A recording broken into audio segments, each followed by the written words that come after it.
Ladies and gentlemen, boys and girls, non-binary, distinguished guests, welcome to Ridiculous, the Life of a Clown. Hello, and welcome to another episode of Ridiculous Life of a Clown. I'm Gherkin Picklewater, and today I'm speaking with Joe DePaul. Joe, tell people who you are and what you do. Hi, Gherkin. Hi, I'm Joe DePaul. I am a actor come circus variety clown, and I'm based in Montreal, Canada, and I work in various circuses and variety shows for the last 20 odd years. So a big part of what you do, we would consider clown, yeah? Yes. And why do you do clown? Well, I kind of found it.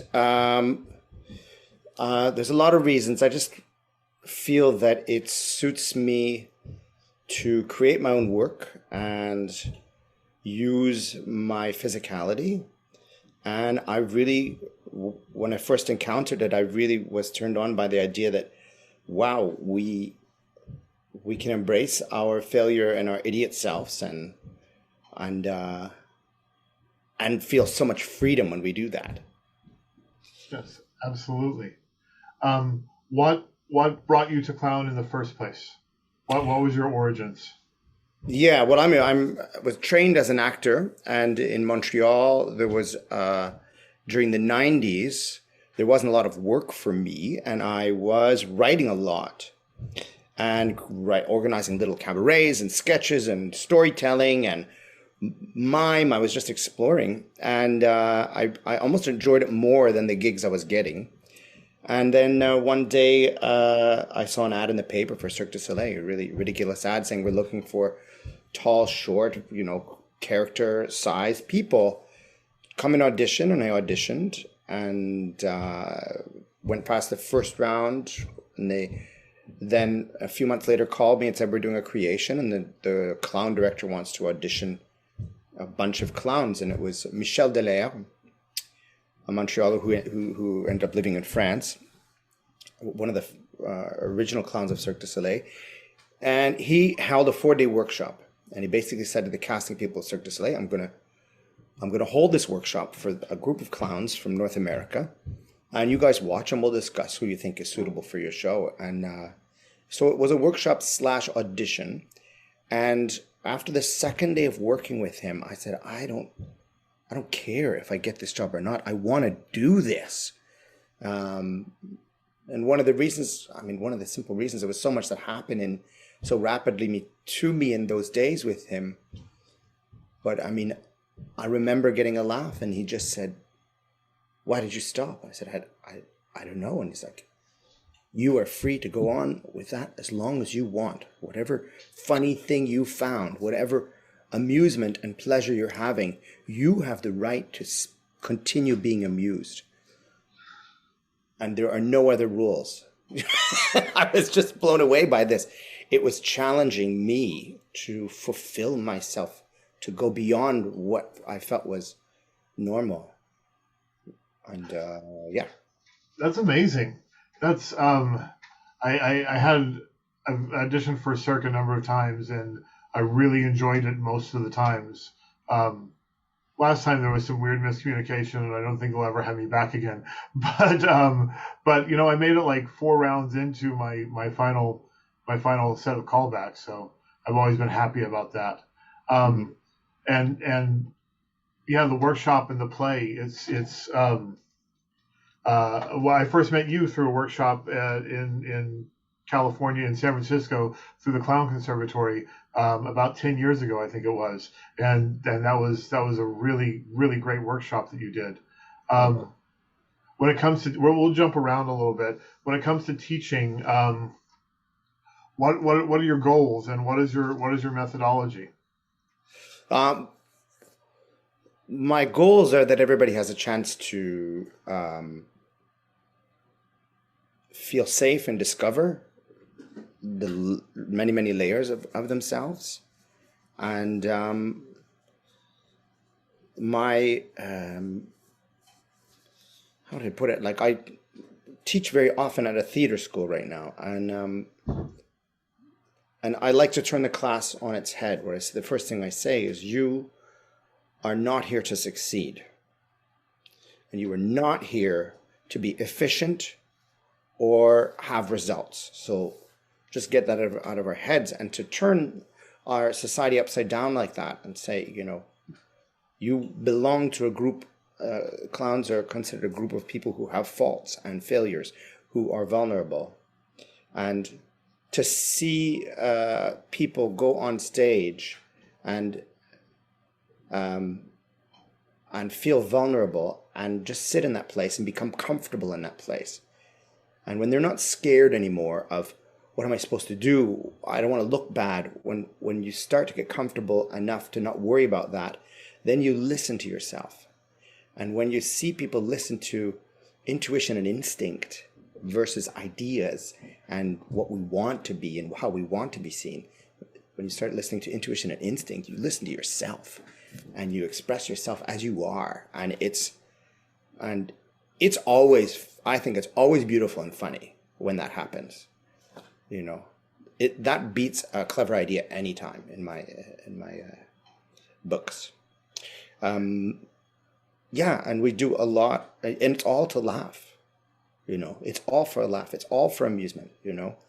And that's always a challenging question for some clowns. They say, well, do we always have to get a laugh? Don't tell your students that they have to get a laugh, because then they'll just go for a laugh and they won't be themselves. And I just sort of feel laughter is part of it, and it's a sign of acceptance and pleasure that we're all having together. But yeah, I don't think we have to, say, go be funny. That's always a tricky direction, but it really is. I like the idea that laughter creates acceptance and togetherness. I've always felt that laughter. Well, we're not going to get into my philosophy because we're here to talk to you, but it binds people together as a tribe. While you're volunteering to ostracize yourself to be the one who's laughed at, it puts everyone laughing together as a whole, and they can feel strong and healthy. And yeah, you talked about getting rid of your fear. Do you feel that ever completely goes away, or can you completely conquer that fear entirely? No. I'm always so very, very terrified. I'm very insecure, but I've started to recognize that the signs of that are me at work. When that starts to happen, I have to put it to work. That's I have to put it into my character, into my play. If I sit and ruminate on, am I good enough? Am I going to fail this time? It's sort of an egotistical act, and I close versus opening. I sort of, that some of the technique I go to is like, you might have nervousness and you realize that your body is tense, and these, my shoulders are tense, my hands are wriggling, my toes are twittering. If you put that into play and exaggerate what's happening to you, you become generous, and it becomes a game, and you have distance from that panic and fear. Does that make any sense? Yeah, that makes a lot of sense. And I feel when I don't do that, I shut down. I close down, and then I'm not performing. I'm Joe suffering, going, I just got to get out of here.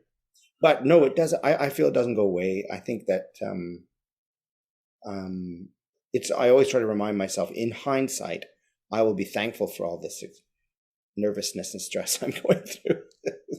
Well, that's very cool. Let's go back to Cirque du Soleil, which it's an unusual to get your start as a clown at Cirque du Soleil, I would think. I would think that, maybe I'm wrong. I know a lot of what Cirque has done for the last 15 years or so is pull in stand-up comedians and stuff instead of traditional clowns. But what was it like coming up through Cirque du Soleil? You've been in 3-4 different shows? I really was in the creation and tour of Dralion. That's where I started. And after that, I've subbed in for clowns for various reasons on shows. Volta. I've helped create or touch up clown bits for them as well. As an outside eye. But my experience with Dralion was difficult, but it was great. The combination of Michel Delaire and the circumstances that the show was built in led to me really finding my character and having a lot of freedom, which doesn't always happen at Cirque because it's such large spectacles that have a lot of cues and sometimes you feel imprisoned inside, but for us we had freedom. But I'd say one of my favorite parts of that experience was the pre-show warm up of the crowd, the animation. That was all character improv, and I would start to set little bits I would do with the crowd, but how I got from one to the other, how can I expand on one while if it's really cooking, all of that stuff was a real school for me, and I really enjoyed it.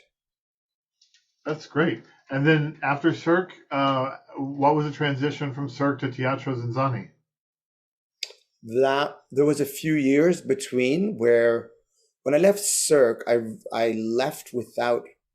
I realized I had just started with Cirque, so I left and I had no material. All the routines that were built were theirs, and it was for that show.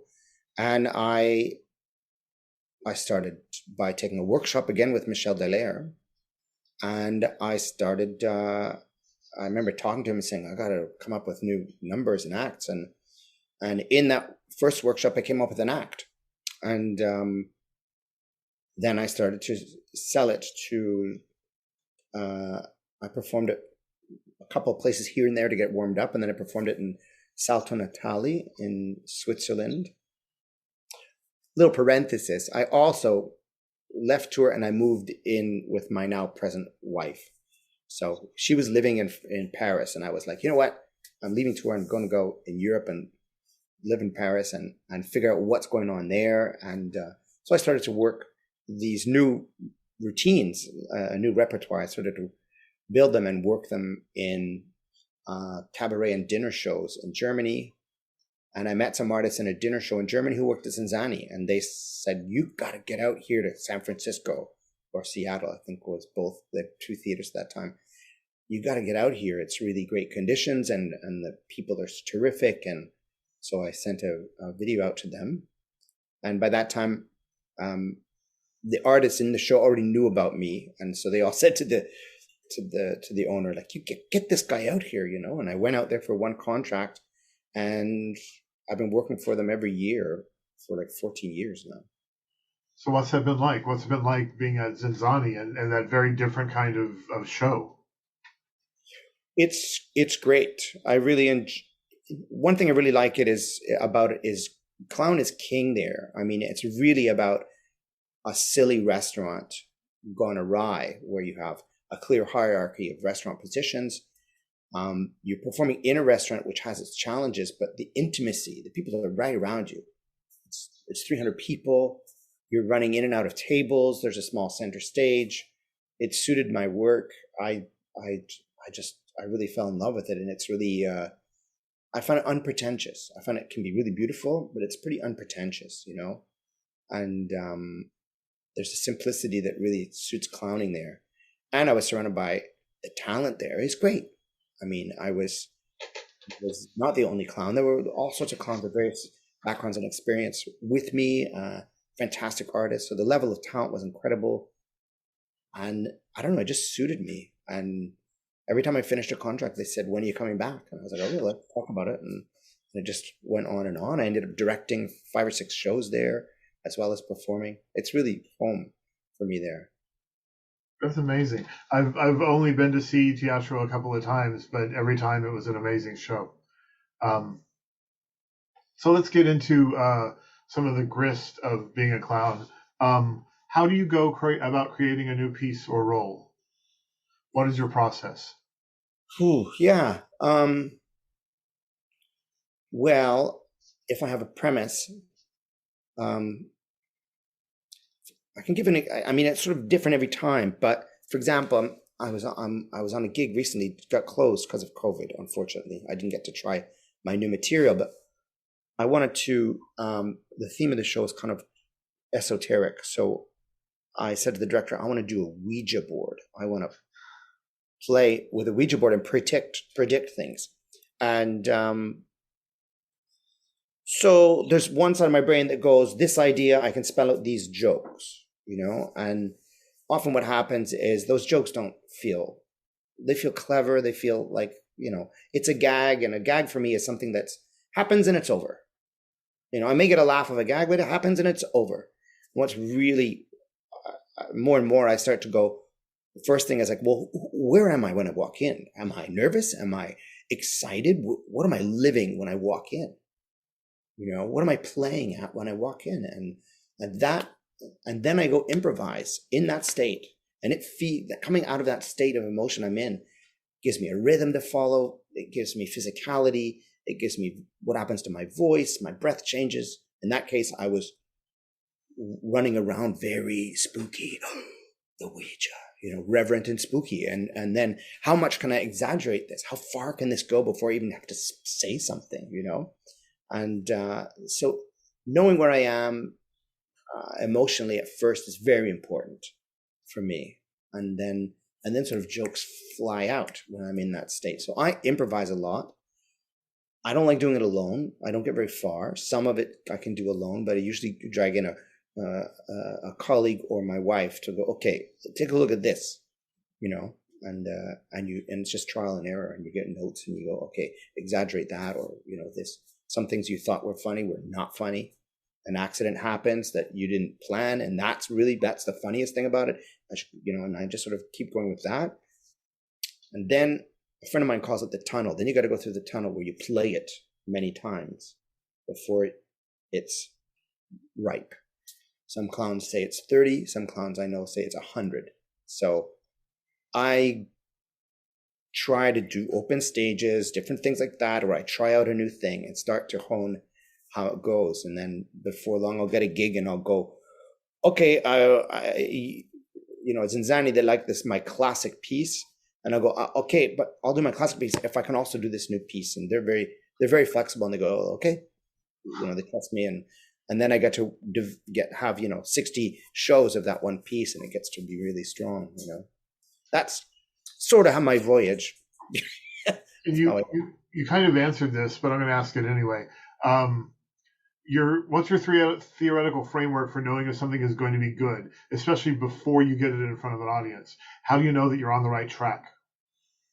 I don't know. You don't. I mean, I can only say is like sometimes I hear a laugh in my head. I go, oh. That's super tricky. Like I'm laughing at it. And maybe it's also where I play it. That's why I play many places, because if this audience of friends like it, that audience of strangers might find it silly and just offensive or whatever, or a group of kids will like it, but, and that's why I sort of like playing different groups and different countries, if I can, different audiences, so that I find what's universal about it. That's great. That's why I say emotion. Most often the emotion I'm living through is what is universal about it. Anyway. So of all the roles and pieces that you created, what performance or role are you most proud of? Or a role that you are particularly proud of? I don't know. I sort of see it as a timeline. I mean, okay.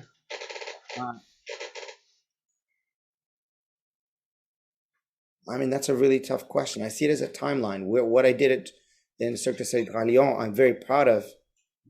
And I was so happy so many people saw it, but I was there at a young age and I was doing what I needed to.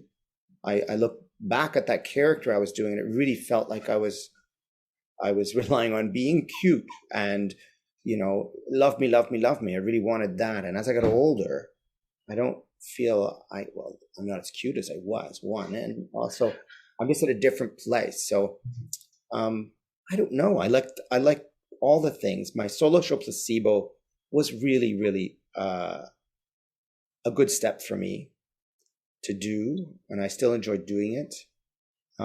It was a challenge I gave myself. And when it works, I think it's really great. I can't answer that question of like that one more than the others. Can you tell me a little bit about your solo show? Yeah. I it was one year I didn't work at Zinzani because my daughter was being born. So at the same time of the contract. So I said, okay, I won't come. But I spent that year building a show, and I just prior to that building of the show, I went back and did a workshop with Michel Dallaire after 10 years of professional clowning. And I went back for sort of a refresher course, and everybody was laughing, and I was killing, I was funny in every improv, and I was up there confident and comfortable. And he turned to me and he said, that's too bad. And I said, what do you mean it's too bad? And he said, well, you're so efficient now, and you have so many gags that you can make up quickly that you're no longer relying on your sensitivity.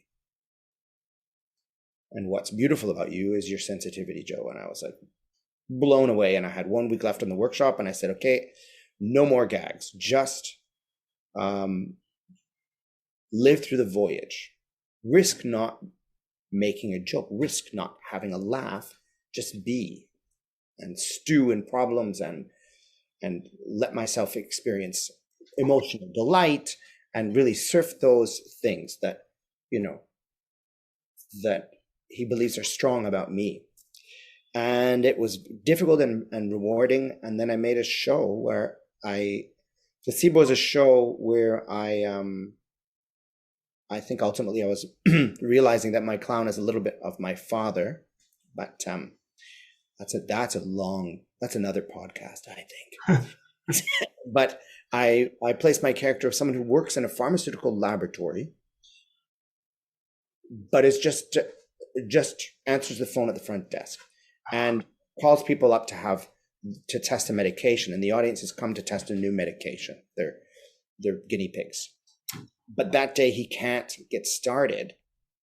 There's some technical problem in the lab back there, and they say, just wait. And my character is stuck waiting in front of an audience. And he's becomes very self-conscious very quickly and very uncomfortable with that. And his confidence goes down, and it's all about the wait and the sensitivity and stewing in it. And the longer I really sit in it, the more all of the jokes and gags and antics I came up with, more of that's really rewarding and funny for the audience. That sounds amazing. Yeah, it's like 25 minutes before I speak a little bit, but it's about 25 minutes of the show before I can start to do my work. Wow. Yeah. It's challenging, but yeah. Do you have it online or streaming anywhere or? I think so. I think it might be on YouTube. And it's the very first version of it. So there's a couple parts I cut, but it's essentially, I played with the ending a couple of times, but I wrote it in 2012 or created it in 2011, 12. And I played it until 2018. And right now I'm concentrating on a new creation. So I'll stop touring it. What are you working on now? Since about 2017-18, I teamed up with a partner, Tim Tyler, otherwise known as Mr. PP. And he's an Australian clown, musician, singer, and mouth juggler. Okay. Ping pong balls with his mouth, and he does many tricks like that. He balances eggs on his nose, unicycle, all sorts of things. He's got a big repertoire, which is interesting because I don't. I came from acting and theater, and I did not build circus skills along the way, and I sort of feel sad about that. But at the same time, I'm relying on my own skills, my emotion, my acting, my humor. But Tim's completely.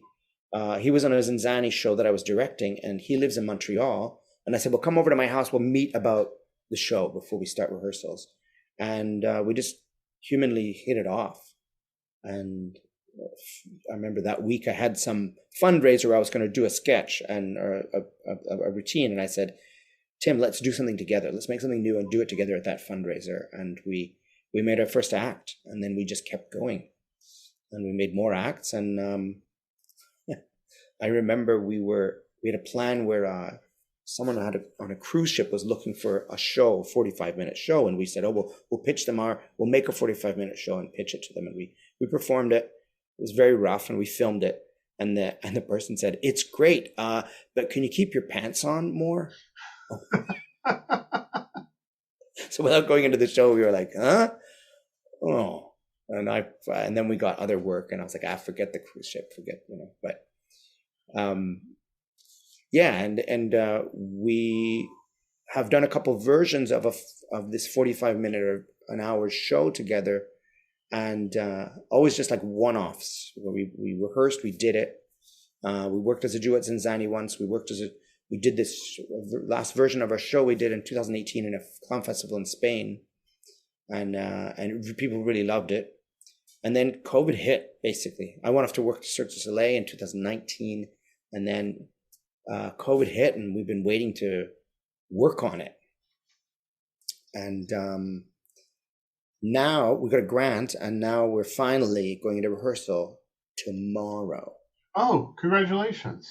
Yeah, and our director's going to be there, and everything's going to work out, and we'll just navigate through with masks on and everything. But we really want to go deeper into this duo and create a full-length piece where the two of us are doing a variety show, a two-man variety show with songs and sketches and also to really exploit what goes on in our relationship together. What goes awry, what works, what's successful. Yeah. You mentioned a couple of things. You mentioned cruise ship. That brings me to touring, but also that you have a wife, you have a family. How do you make those two things work together, touring and having a family? It's very difficult. It's very difficult. It's always a stressful decision. Do I take a job? Do I not? And that's where Zinzani's been very good. They run all year long. So for a long time, I was able to go there in the summer and bring the family with me. And it wouldn't interrupt their school. A couple of times I've taken them out of school and brought them with me. Once I think, and they went to school in Seattle. But and all those experiences are very rich for them, and I'm really pleased with the universe that they were surrounded in and the people they met. Now my son's a teenager, my daughter's 10, and I just sort of feel it's a little more challenging now. They really have their own lives now, and I don't know if I want to tour all over the place intensely like I did before. That's just over the years I started to slow it down. There's a lot of colleagues that are like that. When you're young, you go to a new hotel room and you go, look at this, and then when you're 50s, you kind of go, oh, hotel room. It's just like, so I still love it. I still love it in some senses, but I also feel like so I'm looking at how what my next chapter in life is gonna be. Okay. Let's talk a little bit about your influences. Who are some of your heroes? Who are some of the artists or art that impacted the clown that you became? Well, there's a lot. I mean, from a young age, I was a huge fan of Charlie Chaplin. And my mother's Scottish, and my grandfather was a amateur variety performer. I mean, he did comedy and sketches for his church in Glasgow, Scotland, and in the military in the Second World War. And I always heard about him and saw pictures of him. And then, and he was a funny guy. And then he sort of introduced me to Charlie Chaplin. We would rent the film reels from the library with a projector and watch them at my house.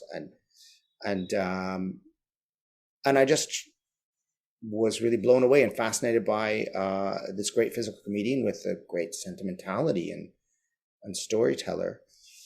And I don't know, I was always attracted to, a lot of silent film. I started looking into others, Harold Lloyd and Buster Keaton, and whenever there was, Carol Burnett was a family event. Sitting down and watching Harvey Korman, Tim Conway, Carol Burnett, and Vicki Lawrence was mind-blowingly good. Reruns on TV, I was eating it up. I watched too much TV as a kid, but I would watch. There was so many artists that that I could see in reruns. Who else?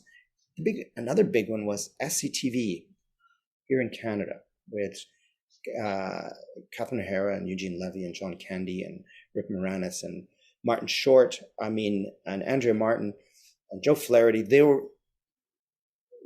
were so ridiculously weird and funny and character comedy, and it was just I watched them a little bit religiously as well.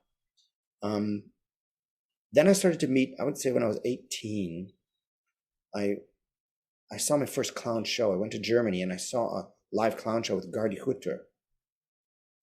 And that was really almost life-changing. I was like, somebody can do this. I was like, this is what Chaplin does. This is that world suddenly. Because I wasn't seeing a lot of it. I think I've seen, and then another big step for me was I was on a kids show that went on tour across Canada, and in the children's festivals, there was another show called California Vaudeville, and Moshe Cohen was in that show, Mr. Yuhu, and Tom Naughty, the bubble magic guy, was in that show, and then there was another clown magician, I can't remember his name, and also on tour, I met Hilary Chaplin there, like this is years ago, she doesn't remember, we know each other now, but she doesn't remember then, but I mean, I heard them all talking, and then Gail LaJoy, who was an ex-Ringling clown, who he had his character named Snowflake, and he had his own show. He was on tour in the children's festivals, and I sort of hung out with them, and as this young actor going, oh my gosh, if I could just leap on the other side of the tent, and on the other, I felt there was sort of a line between being an actor interpreter, and if I could leap over on the other side, I just wanted to leap over this fence and play around, and then I eventually did it. I eventually found the way to do it. That's amazing. I say that's amazing a lot, but you're telling me a lot of amazing stuff. Oh, good. Is that answering your question? Yes, it does. That's a really good answer. Wall, Sid Caesar. I mean, now I have like a DVD collection, which is, belying my age, but I started collecting a lot of stuff. Well, speaking of media, in general, is there any one artist or media that you consider to be underrated and wish more people would have seen and appreciated? There's two things. Is there a medium? I don't know. I mean, YouTube is so democratic now. So it's so, in some ways, it's so easy to access any of the references, which is like was in my day was not available, but it's also like, lots of, as we know, it's lots of garbage. I mean, like, I don't know. I mean, I'm intrigued by Matthew Silver. There's one. Do you know him? I don't. A street performer out of New York, and he calls himself a clown performance artist. He sometimes uses the word clown, and what I like about him is that he seems to be quite open. He just gets in there and opens up and speaks from an emotional place and not an intellectual place. And who else? There's lots of people. There's like a lot of my colleagues, some in France, some here in Quebec. There's lots going on. In Spain, there's a lot of clowns going on. And a lot of street performers. I participated with a street troupe in Spain for a season. Oh, wow. And that was great to learn sort of the different demands of outdoor performance, different style. And but I replaced a clown on that, and I fit like a glove. Like I didn't feel I was really interpreting anybody or anything different. I just was playing. It was like a big sandbox, and they were called Los Galindos. And they're all talented and funny, and do trapeze and juggling. Guga Carvalho is one of the people who came out of that troupe, who has a solo high bar act, one of the greatest slapstick acts going, I think. Guga Carvalho, Guga and Sylvia, him and his wife. Did they do Zinzani with you briefly? No, Who am I thinking of? They don't fit in the tent. Okay. I love them too. And Danny Cerso is a comic juggler, and he's in a trio right now in Spain. I'm trying to name off. There's so many people. There's a show in France called Rosy Volt, which is a clown I met. Oh, I'm also a therapeutic clown with Dr. Clown in Montreal. And before I lived in France, I was in Marseille, and I was part of Rire Médecin in Marseille. And yeah, so that's another very interesting topic, therapeutic clowning. Mm-hmm. Some of the clowns I work with have shows and do stage work. Some specialize in therapeutic clowning. Some have said, I don't want to, I'm done with touring and I want to do this. And it's beyond just getting a laugh. It's about a very particular context where there's a kid who's under medication, is worried about how their parents are feeling about their situation, is stressed about an operation they're going to have that evening. They're fasting because because of medical, they're being poked and prodded.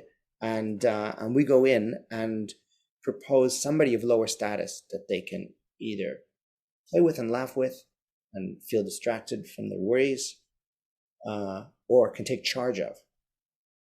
That they can say, well, hey, all day long, doctors tell me what's a bunch of stuff, and do things to me that I don't want them to do.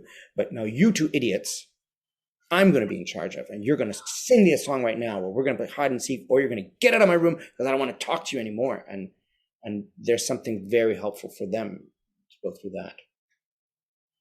In Montreal, I worked with senior citizens too. I worked with a chapter of Dr. Clown called Belle Visite. And at first I was like, what is that going to be like? And it's fascinating. Oh my gosh. You're talking about a population of people who love shows, who used to go to shows regularly. They would get dressed and go to shows. They appreciate arts. They appreciate the visits. And to see what human stimulation does to somebody's heart is incredible. To see that dementia might take away short-term memory, but leaves the person existing in the present and able to perceive emotional present.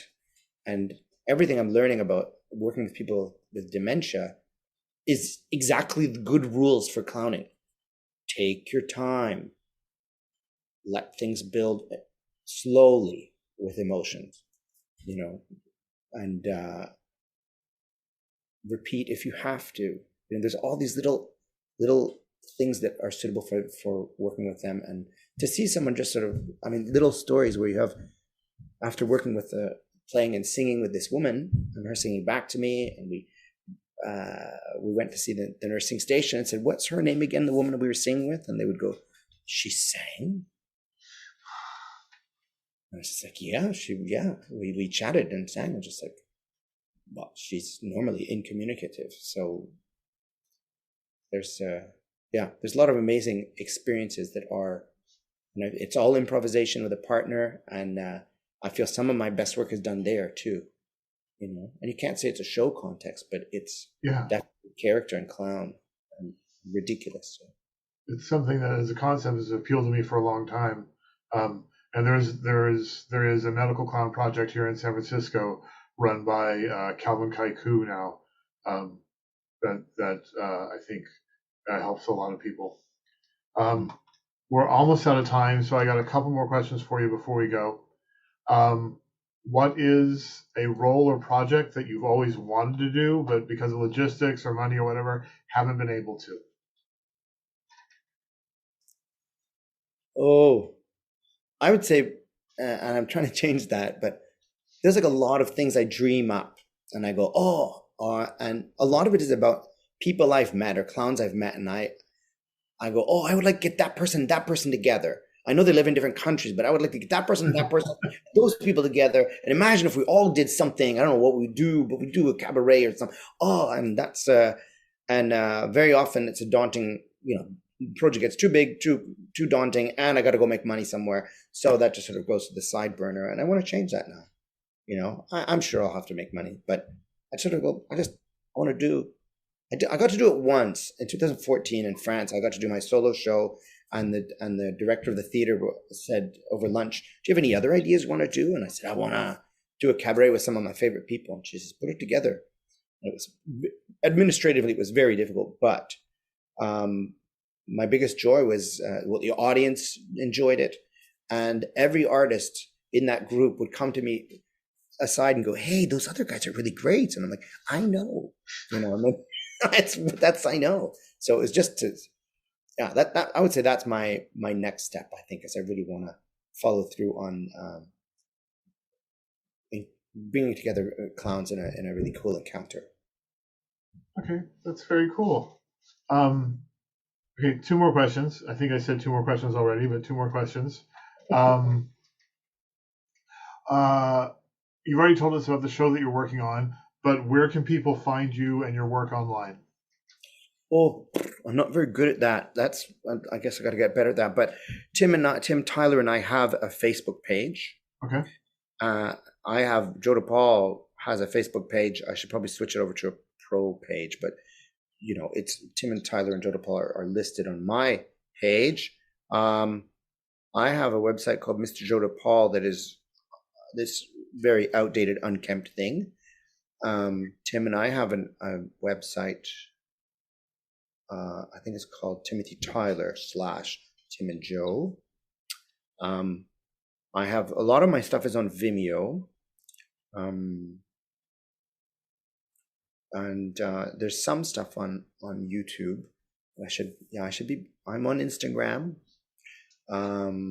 What else? Do you want me to give my email? It's up to you. I would probably not do that. But my address is no. Okay, one last question, and then I'll let you go, Joe. And thank you so much for being with us. If there's anyone else that you could tag to be in the podcast after you, who would it be? Say that again. If there's anyone else that you could tag to come on the podcast after you, who would it be? There's a duo I really love here in Montreal. There's a lot of people in Montreal, but two colleagues of mine, Philippe Trapanier and Tamara Basquet. They're called Les Deux Piques, and they have a couple of shows that they do. I don't know. I'd see if they're into it. That'd be great. All right, Joe, thank you so much for joining us. It's been wonderful talking to you. I'm so glad we finally managed to make this happen. And I will see you around. Okay, see you, Gherkin. Bye-bye. Bye. Thank you for joining us today on Ridiculous Life of a Clown. If you enjoyed this program and you'd like to get more of it, please consider sponsoring us on Patreon at patreon.com/picklewater. For as little as $1 a month, you can help make sure that this podcast keeps coming to your ears on a regular basis. Theme music by Kevin MacLeod.